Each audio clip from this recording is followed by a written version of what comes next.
Start. हाँ। CPR क्या होता है, किसी को आइडिया है सीपीआर की फुल फॉर्म क्या होती है? जिसको आता है वो बोल दो। Cardio pulmonary resuscitation. कार्डियो मतलब हार्ट हो गया, पल्मोनरी मतलब लंग्स हो गया, रिससिटेशन मतलब पुनर्जीवित, है ना। तो किसी के भी कोई अटैक आ गया, अपने को बेहोश की कंडीशन में मिल रहा है, कहीं पे भी, अपने घर पे भी हो सकता है अटैक, घर पे भी आ सकता है, कहीं हॉस्पिटल में भी हो तो वहीं पे भी आ सकता है, रोड साइड पे भी चल रहे हो, किसी को भी आ सकता है। उस कंडीशन में अपने को क्या करना है? अगर रोड साइड किसी को हुआ है, बाजार में किसी को अटैक आया है और मरीज गिर गया है बेहोश होके, तो सबसे पहले तो अपने को उसको अपनी सेफ्टी जगह पे लाना है। ये नहीं कि बीच बाजार में आप रोड पे कर रहे हो, कहीं दूसरी जगह कर रहे हो, तो सबसे पहले उसको सेफ्टी की जगह लाओ। उसके बाद में उसका रेस्पॉन्सिव चेक करो, रेस्पॉन्स कर रहा है नहीं कर रहा। तो रेस्पॉन्स कैसे चेक करोगे आप? अगर नाम जानते हो तो नाम से बुलाओगे किसी को, अगर उसका नाम पता है तो। नहीं पता है तो कि भाई साहब, भाई साहब, भाई साहब। तो अपने को देखना है अपनी आंखों से, मतलब वर्बली वो रेस्पॉन्स कर रहा है नहीं कर रहा, हाथ पैर हिला रहा है नहीं हिला रहा, नहीं हिला रहा। उसके बाद में आप उसकी पल्स चेक करोगे। पल्स के लिए आप सीपीआर कर रहे हो तो कैरोटिड पल्स चेक करोगे आप।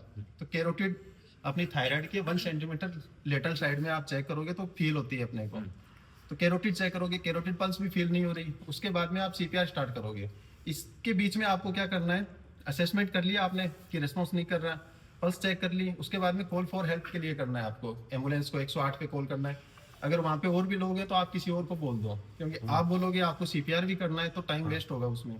कॉल फॉर हेल्प के लिए बोल दिया, 108 पे कॉल करने के लिए। इतने में आप सीपीआर स्टार्ट करोगे। सीपीआर की क्या है पोजीशन, क्या है एनाटॉमिक पोजीशन, कि पेशेंट को आप पहले तो फ्लैट सरफेस पे लेटाओगे, उसके बाद में आप अपने नी के बल खड़े होके, अपने एल्बो बिल्कुल स्ट्रेट रहना चाहिए कोनी, और हाथ एक के ऊपर एक करके लॉक करना है आपको। और जो स्टर्नम है, निप्पल से नीचे 2 सेंटीमीटर नीचे, लोअर 1/3 स्टर्नम, वहां पे हाथ रख के आपको बिल्कुल स्ट्रेट करना है, आपको कोनी नहीं मोड़नी। उसके बाद में आपको 30 कंप्रेशन देने हैं। 30 कंप्रेशन मतलब आपका चेस्ट कम से कम 2 सेंटीमीटर नहीं, हाँ सॉरी, 2 इंच नीचे जाना चाहिए। सेंटीमीटर में तो 4 to 5 सेंटीमीटर डेप्थ जानी चाहिए, ठीक है, चेस्ट की। उससे कम नहीं होना चाहिए, उससे कम होगा तो फिर आपका सीपीआर की वो कंडीशन सही नहीं होगी, सीपीआर सही नहीं होगा। उसके 30 कंप्रेशन देने हैं आपको। 1 मिनट के अंदर कम से कम 100 से 120 के बीच में कंप्रेशन देने हैं आपको। उसके बाद में आपके 30 कंप्रेशन पूरे हो गए तो आप बीच में कैरोटिड उसकी पल्स फील करोगे। अगर नहीं आ रही कैरोटिड, वापस आपको रुकना नहीं है, 30 कंप्रेशन वापस देने हैं। वापस 30 कंप्रेशन देने के बाद में आप वापस चेक करोगे।